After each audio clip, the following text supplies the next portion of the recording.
Salve, salve, gente boa! Bem-vindos a mais um Catequese Ponto a Ponto. E o ponto de hoje é o ponto 17, a oração é a essência da vida espiritual da fé. Dentro do ponto da seção 4 da estrutura desse catecismo, a quarta parte é a oração na vida da fé.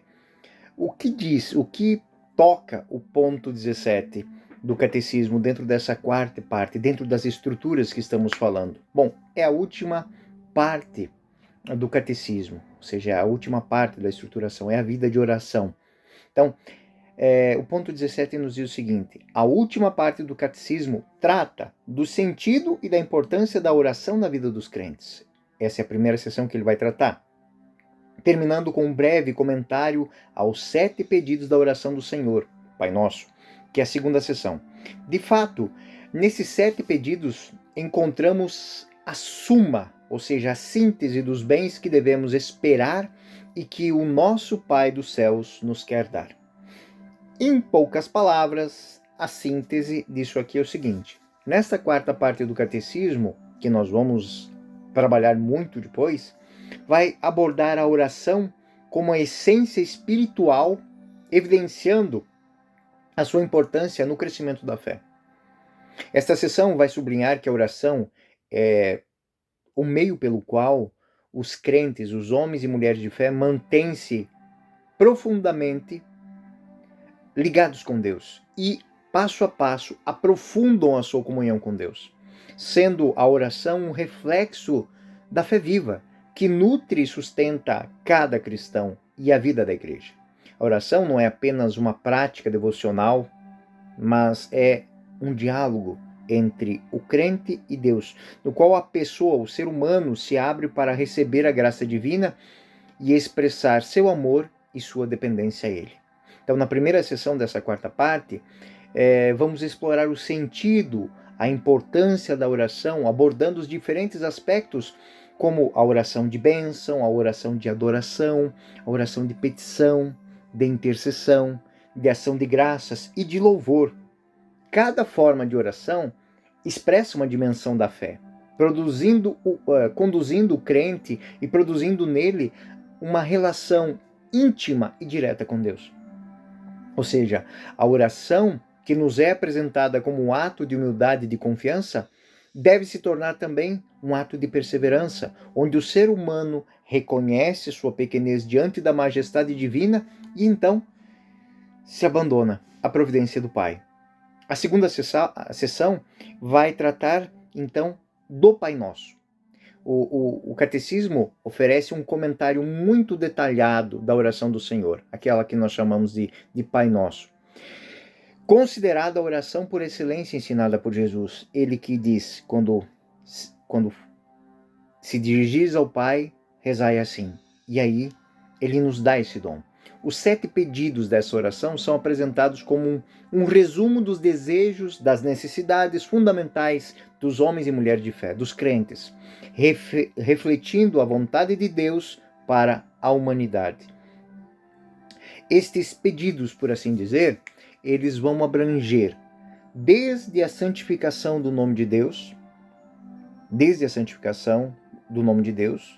até a busca pelo perdão e pela proteção contra o mal, representando assim a plenitude dos bens espirituais e materiais que cada fiel deve buscar, deve almejar e que Deus, em sua infinita bondade, deseja conceder.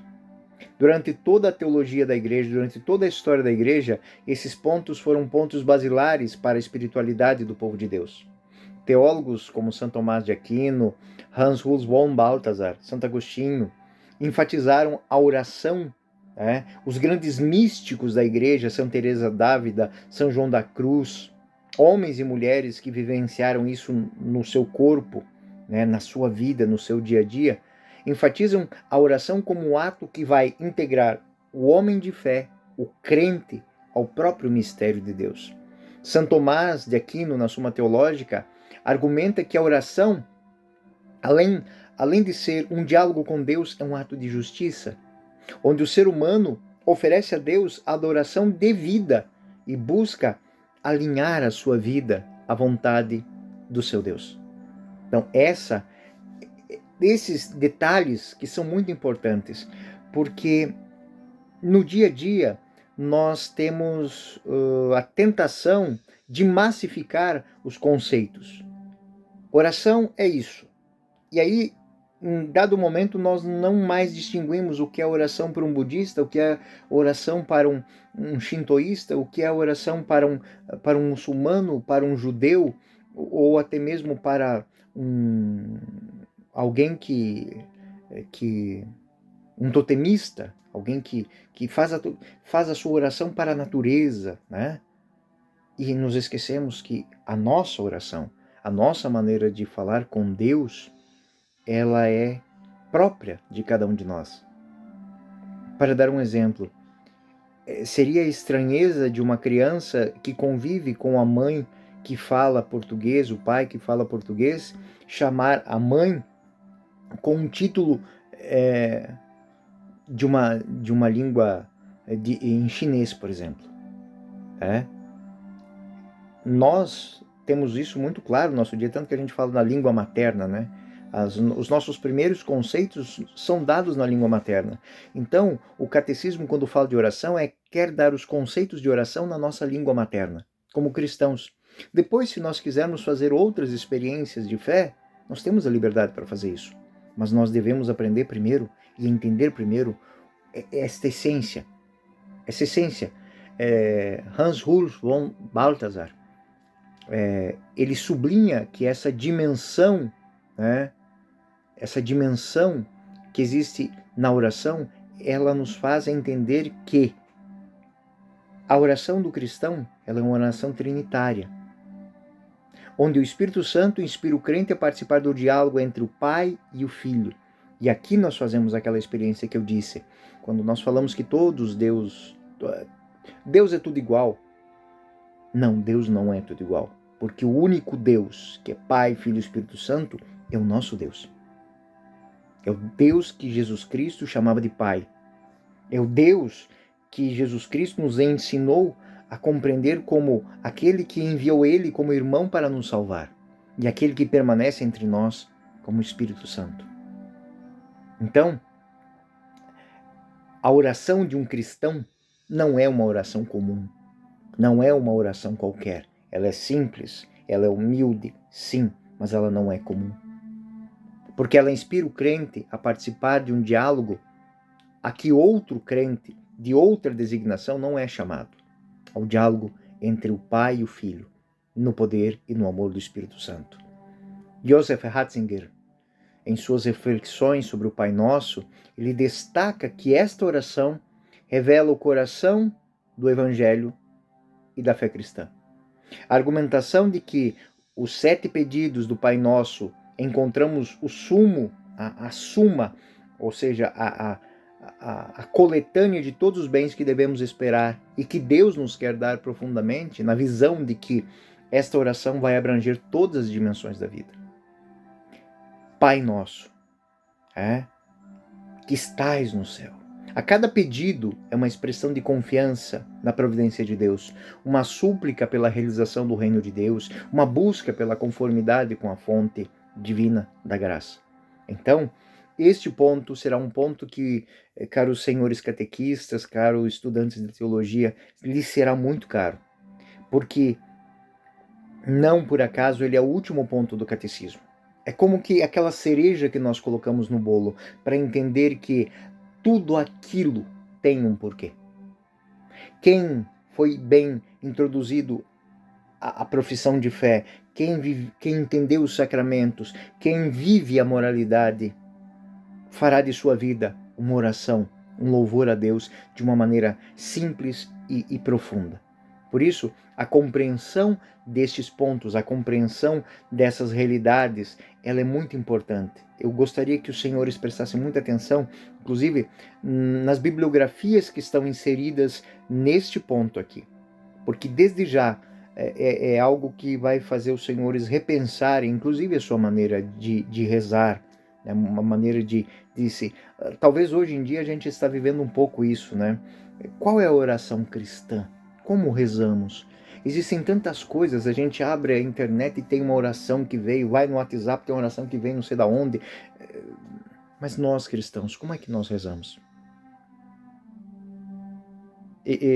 Eu me lembro uma história que me foi contada de um homem que chegava à porta da igreja antes de ir para o seu trabalho no campo, e à tarde ele passava pela porta dessa igreja novamente e se ajoelhava, fazia o sinal da cruz e ficava em profundo silêncio e contrição de joelhos à porta da igreja. À tarde ele retornava e fazia o mesmo ato. O sacerdote jovem, que via aquilo ali todos os dias, ficava extremamente admirado com aquilo. E um dia, aquele jovem sacerdote percebeu que aquele homem não passou de manhã, não passou à tarde, e nos 2 dias seguintes também não. E então, procurou saber e encontrou aquele senhor acamado no hospital. E então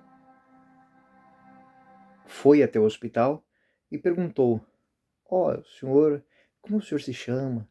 A pessoa falou um pouco, assim: me admira muito a sua maneira de rezar, mas o que o senhor faz?